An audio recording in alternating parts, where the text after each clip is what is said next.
It's a great pleasure to be here. I want to thank Jesse Cardinal for inviting me to be part of this conversation today about really one of the great rivers and great watersheds in our nation.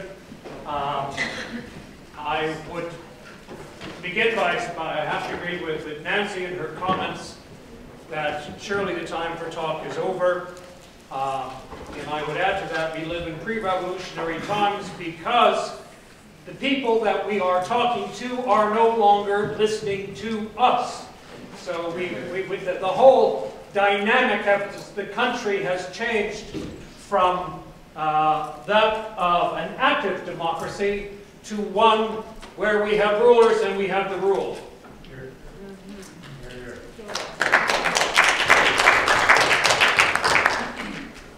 So the politics of fracking are quite basic. Number one, it's safe. Number two, it's proven. And number three, your regulator is doing an extremely good job for you. The reality is a little bit different. The reality says, no, this is not a safe technology because it cannot be controlled. And we frack out of zone and frack into aquifers on a regular basis. It is not proven. 70% of almost all frack jobs fail in the sense that they do not increase permeability and do not generate more hydrocarbons. And lastly, our regulators are doing a damn lousy job, as both Kevin and Bill have documented, a damn lousy job of regulating this part of the industry as well. Many of my comments today will appear in a book that will be published this fall. This probably won't be the cover. The title of the book is called Slipwater, and it is essentially a telling of the story of Jessica Ernst. So we've entered a whole new era, an extreme era, where the hunt for hydrocarbons has become more difficult. When you have to assemble this amount of horsepower on a frack site to crack rock 2 miles below the ground, you know you're at the bottom of the ninth inning. When you have to dig up a forest in northern Alberta to extract bitumen 100 meters below the ground, you know that you're into a very extreme activity. And when you have to drill in the Gulf of Mexico, you know, 1 mile to 2 miles below the ocean floor, that things have really, really changed. So what's happening here is that we're moving down the resource triangle.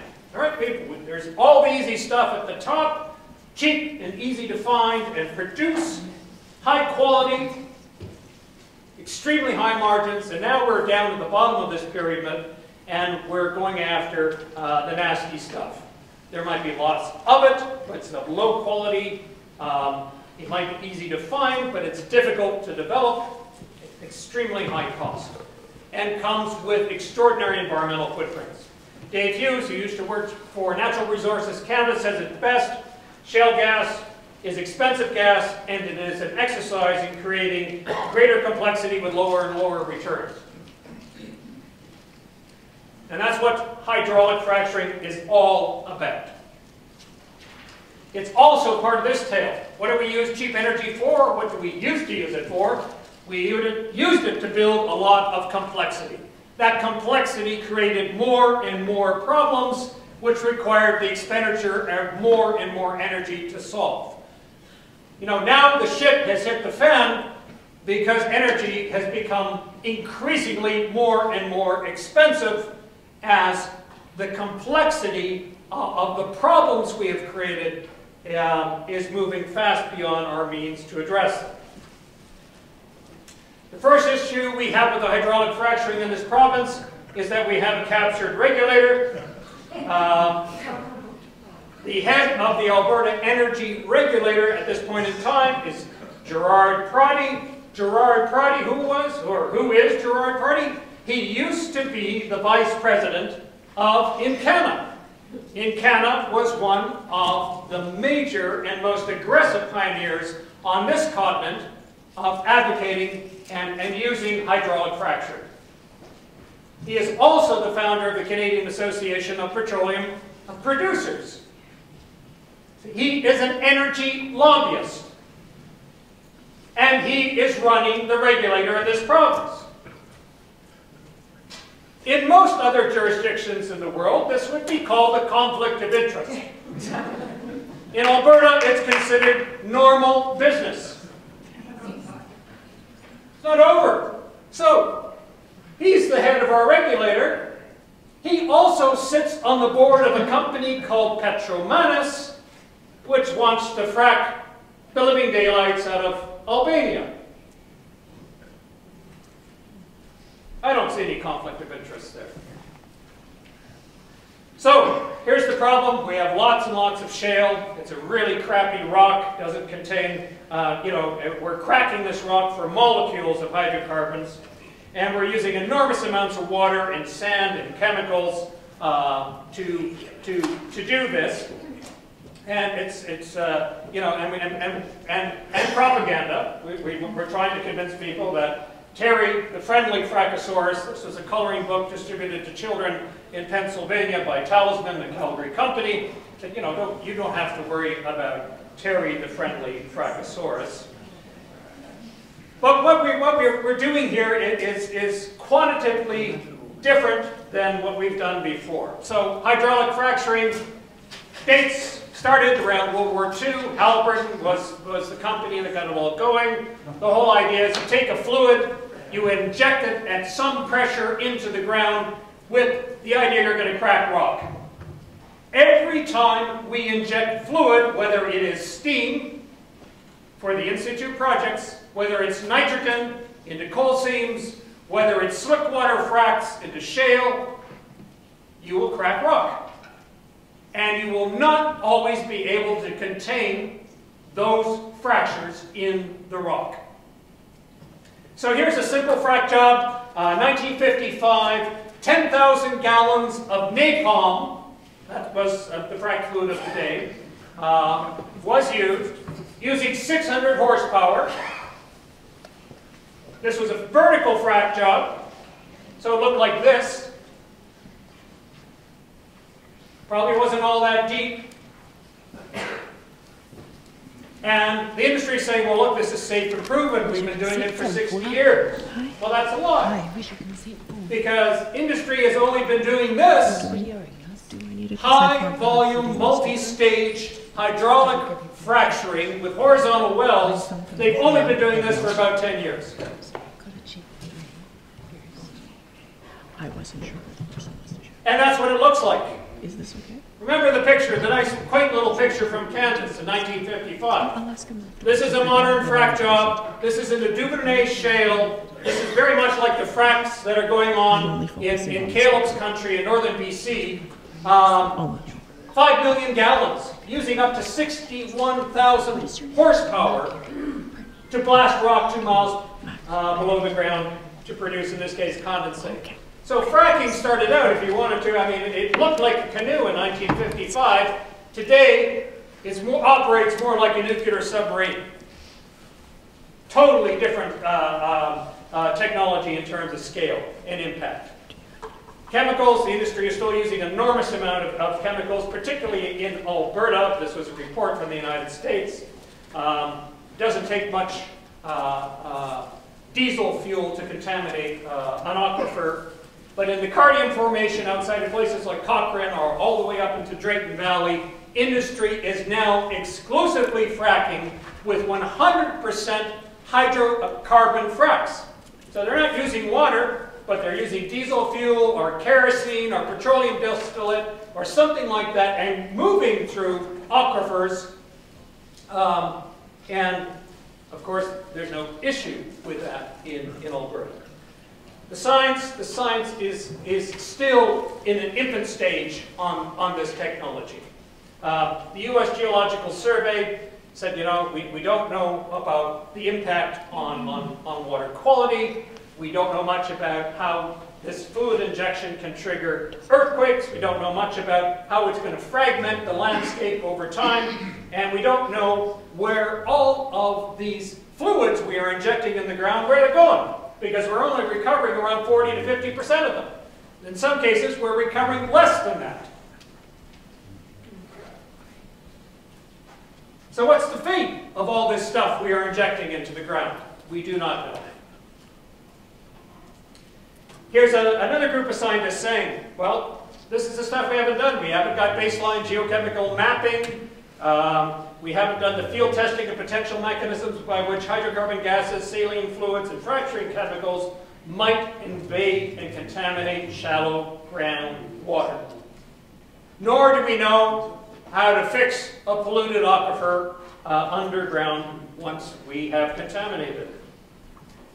So fracking is essentially a form of nonlinear chaos because we cannot control the fracks. You can see these fracks here in a shale formation, part of the Marcellus in New York, just to give you an idea of how naturally fractured the shale already is. And then we take these high fluid streams, high pressured streams of fluid, and smash this rock some more, and we're creating, and you know, these fracks will go to the path of least resistance. And none of the modeling the companies now use can tell them where these fracks will all go.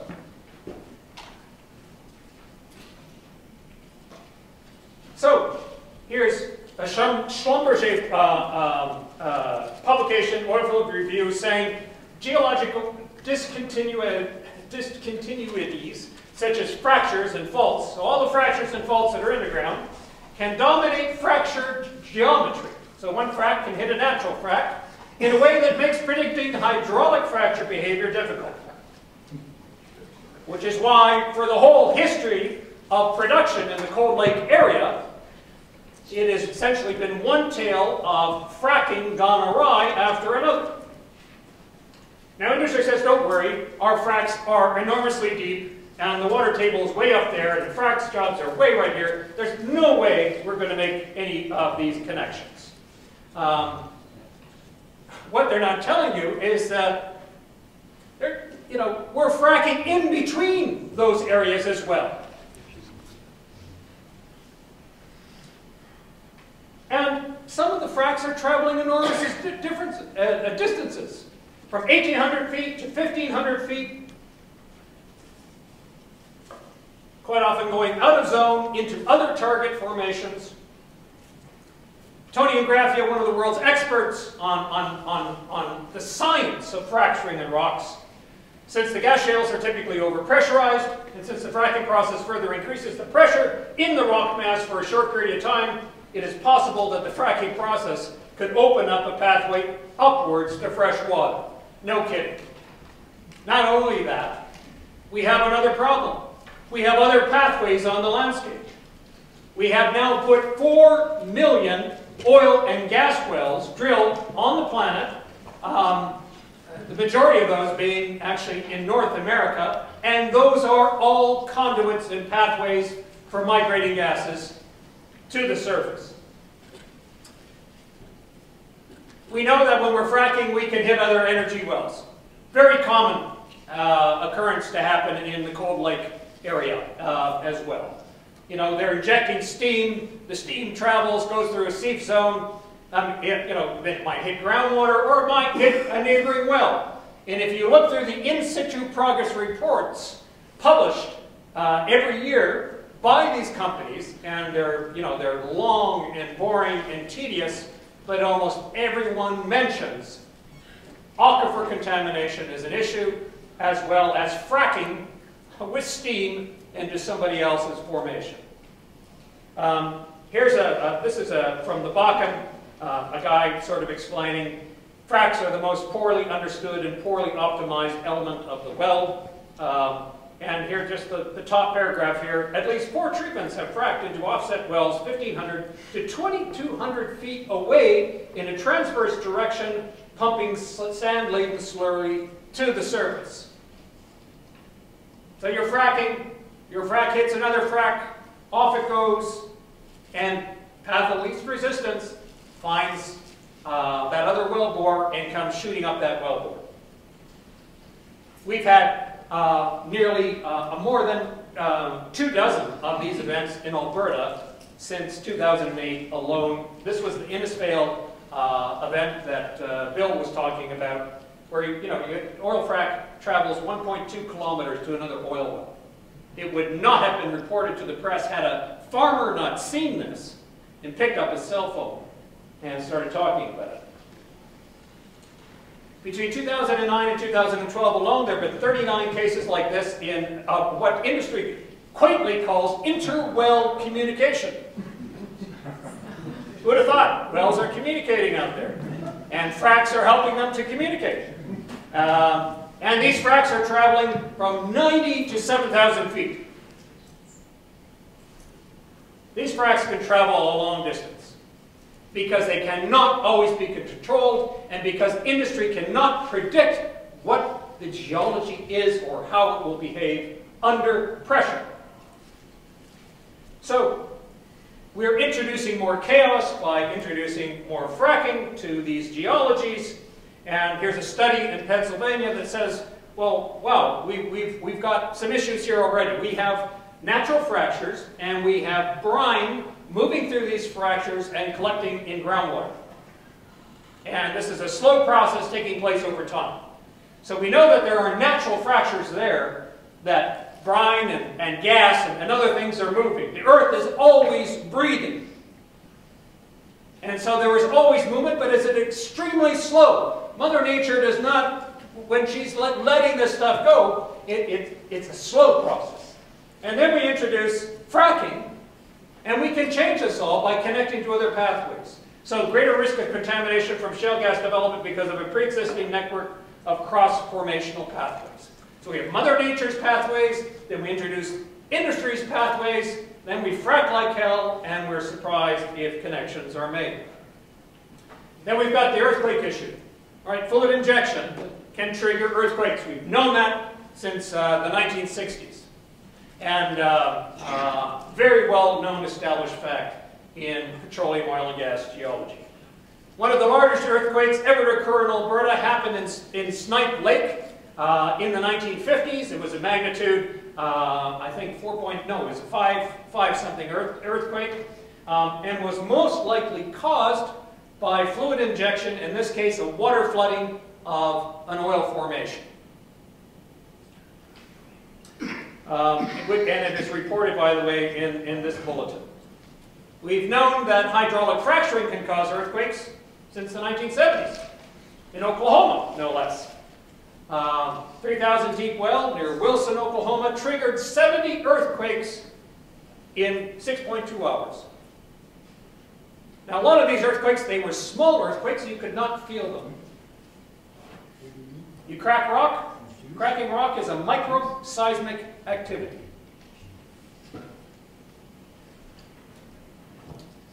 As a consequence of all of this fracking, and also of all of this fluid injection, so you're producing enormous amounts of wastewater.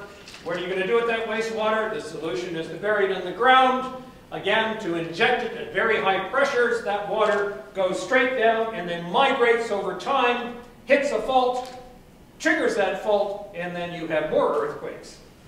So the industry has taken a state such as Oklahoma, which was one of the most earthquake-silent places in the United States, and it now has a seismic record that is more active than that of California.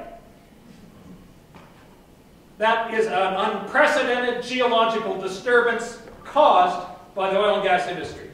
In Oklahoma's case, largely caused by the fluid injection of waste produced by hydraulic fracturing. And it has produced earthquakes of this magnitude that have destroyed buildings and created fissures in highways. People are now lining up for earthquake insurance in Oklahoma. In northern BC, there have been 231 earthquakes triggered in this case, not by fluid injection, although fluid injection played a central role, but primarily by massive high-volume frack jobs that are among the highest volume in the world. You're using enormous amounts of water at very high pressure, at about 150 barrels a minute, going into the ground 2 miles below the surface, and hitting fractures and faults, and triggering earthquakes. And in this case, earthquakes that can be felt on the surface. Magnitude 4 and greater. And then we had the earthquake in Fox Creek. which the government tried desperately to kind of, well, it's probably, it was not hydraulic fracturing, you know. And then you talk to the seismic hazard experts in the country, like Gail Atkinson at the University of Western Ontario, which is damn right it was hydraulic fracturing. This is a pretty quiet place. This is not the place you'd expect to find earthquakes. And they started a year ago. There was a whole swarm of them when industry started to frack the Duvernay shales. What we know about frac earthquakes is, unlike natural earthquakes, which come from about 12 kilometers below the ground, these originate from 2 to 3 kilometers, so they're very shallow, and therefore their force on the surface is much greater. So a magnitude 3 earthquake caused by hydraulic fracturing could actually cause property damage, whereas a natural earthquake causing a 3 magnitude earthquake wouldn't do that. And they don't understand this whole process at all, right? Here's the other big issue with earthquakes. Seismic activity can create faults and fractures, right? You're shaking the whole place up again. You're opening and closing other pathways. Remember the earthquake in Alaska in the 1960s? Shut down springs and opened new springs, not just in central Alberta, but all the way to Europe. The seismic waves from that earthquake. So every time you have these earthquakes, you're creating seismic waves that are creating, allowing other gases to migrate. There's no monitoring program in this province for gas migration caused by fracking or by industry-made earthquakes. The evidence that hydraulic fracturing has contaminated groundwater is old. Look at all of the old patents for fracking back in the 60s and 70s and 80s. Their primary problem is we fracked out of zone and into water. Here's a report compiled by the Environmental Protection Agency. During the fracturing process, 1987, during the fracturing process, fractures can be produced, allowing migration of native brine, fracturing fluid, hydrocarbons from the oil or gas well, or to a nearby water well. When this happens, the water well can be permanently damaged and a new well must be drilled or an alternative source of drinking water found. The EPA reported at the time, we don't know the scale of this problem because industry settles these issues out of court with confidentiality agreements that covers up the problem. It disappears. In the last 20 years alone, hundreds of these agreements have been signed in Alberta. Thousands of these agreements have been signed in the United States. Here's some money. Move, go away. Do not talk about groundwater contamination or how we damaged your property. And the issue is not on the public record.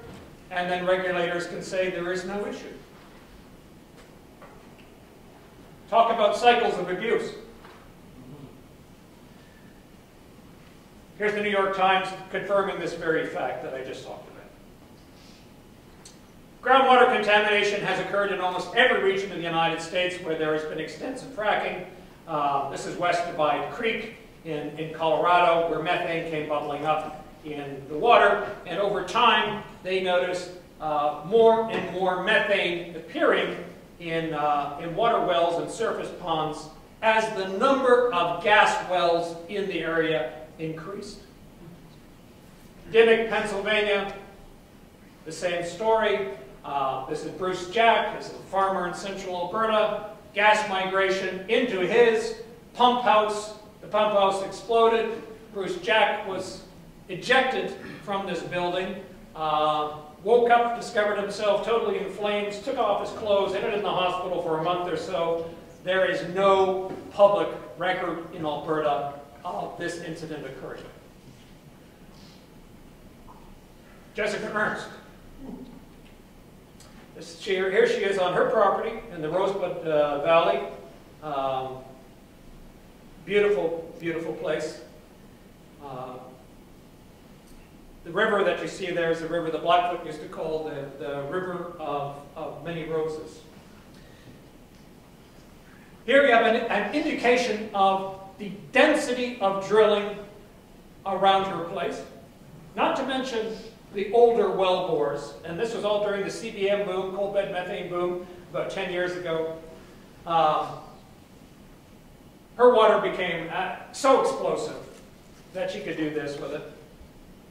And here what she has uncovered. She worked in the industry for 30 years. She's a very persistent, dogged person.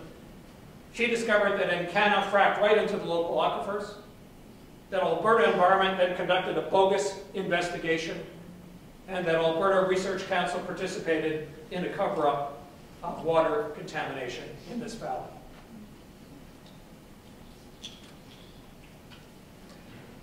We know that fracking is in ways that we don't understand yet, mobilizing and liberating methane in ways we never expected. This is the Duke study again that Bill talked about, where the water samples taken closest to the gas wells had on average 17 times methane levels higher than that detected in wells further away. And plus you had the propane and the ethane as well. And the two mechanisms, well, either all these other existing well sites on the landscape are leaking like hell, or the fractures are generating new fractures or enlarging existing ones above the formation, allowing this chaos into water wells. And then we have this existing issue on the landscape. You know, the landscape has been all kinds of pathways, and the more pathways we create in the form of well bores, the more opportunities we create for methane to move and escape and leak, because almost all of these well bores are leaking. Maurice Tissot wrote a report last year, 500,000 well bores in Canada. He called them a threat to the environment and public safety because all are leaking. The blue wells are the wells drilled in Alberta since '55. The light orange are the wells that were fractured. They were largely vertical fracks. And the dark orange are the multi-stage horizontal high-volume frac jobs in the province.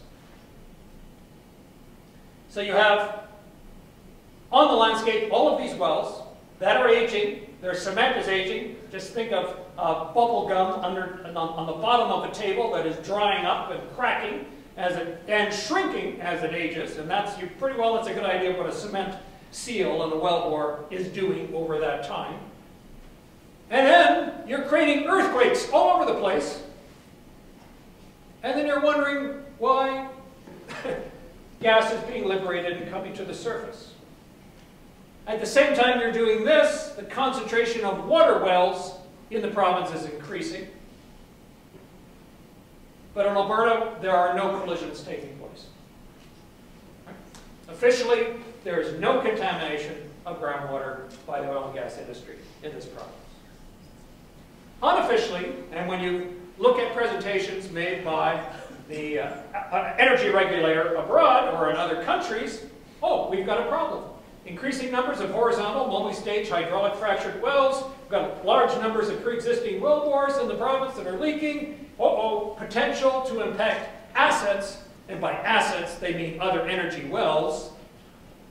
No, they don't consider groundwater to be an asset. Why is that? Because it's a public resource. It belongs to the people, belongs to the community, belongs to the earth. They've written off that resource to exploit these other resources. So what are the leaks like? Well, 10% of all well bores in BC leak. Alberta, we're saying, well, we do a pretty good job here, but we think only 5% leak. I would say that is a massively conservative figure. We know that with cyclic steam and SAGD, the leakage rates are on order of 20% or higher. And all for this reason, all of the shaking and stuff that's going on. High pressure and injection pressures can reduce rock strength, induce new fractures, and activate existing fractures. Saskatchewan, 20% leakage rate.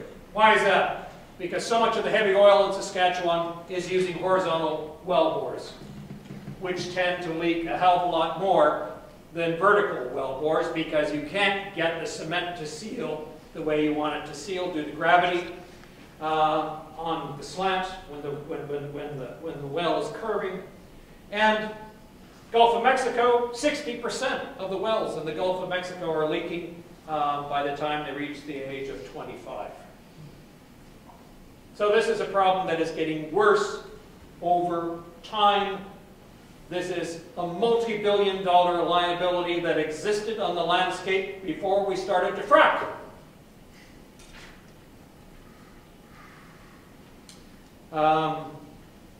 This is, again, Alberta research showing that deviated wells, or horizontal wells, or slant wells have a much higher leakage rate, 60% higher than normal wells.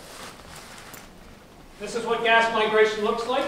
So you've got, your gas won't necessarily leak up the wellbore. It will find, again, the path of least resistance and could come up in a pond, a waterway, right up in the middle of a farmer's field. This is deep leakage to surface and groundwater in central Alberta. Again, from a presentation given in Paris, no less, but not given to people of Alberta. Increase in water wells associated with population increase. Well, here they're predicting that the increase in the number of water wells increases the likelihood that gas due to migration through shallow zones can accumulate in buildings over time. Here's Maurice Dussault. I will just skip that, just talking about, again, the cement issues. But if you look at the research you see over time, it says persistently, the more you drill, the more methane will leak. Methane concentrations are highest where oil and gas well density is the greatest. Carlos Molemox at the University of Alberta, I mean, these are the wells that he has looked at that are all leaking, like Matt. And there are a lot of them. And of course, the methane has different kinds of fingerprints depending on where it is made, whether it's made by bacteria or in a swamp or a landfill, or whether it's made by heated rock underground. And you can easily distinguish the fingerprints of these gases. And he's saying that, look, you know, most of the leaking gases that we're finding isn't coming from the target zone, it's coming from somewhere in the middle of the well. So every time industry says, don't worry, we're fracking 2,000 meters below, where's the leaking gases coming from? The middle. 70% of that gas. And why? Again, because of all these lousy, crappy cement jobs. He's saying much better cements and sealing techniques are needed, and on it goes, and we're nowhere there yet. And yet we're increasing the liability by allowing more and more fracking. So here's my last story, and it's from Australia, where they have been fracking like mad for the last 5 or 6 years in agricultural basins and on Aboriginal lands, and they've been fracking shallow coals. And this is what they transformed the landscape to. And again, someone like Caleb, he knows this is exactly what northern BC looks like. And what happens? All right, so this is the landscape, this is the geology before you frack it. You have the earth, you have your water table, then you have your coal seams underneath that. Then you apply all this brute force, and you create all these earthquakes.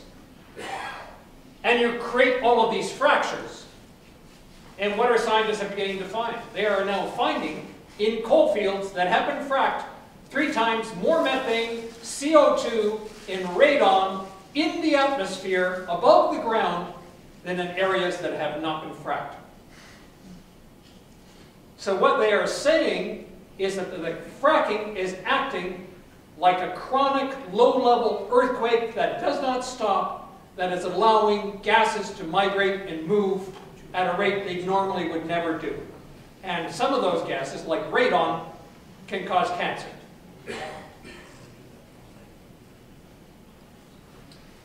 And which province is the most drilled province in Canada? That is Alberta. And which province has some of the most highest radon levels in Canada? An issue that has not, again, been explored by this province.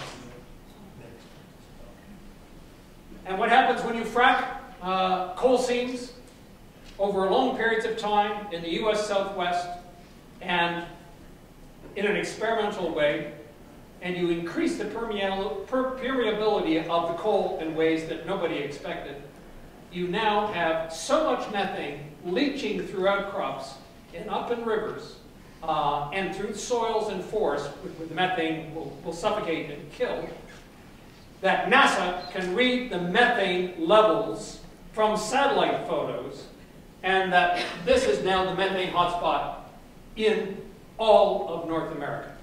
Uncontrolled methane seepage to the atmosphere as a result of a massive man-made industrial disturbance in the form of fracking in the San Juan Basin coal seams.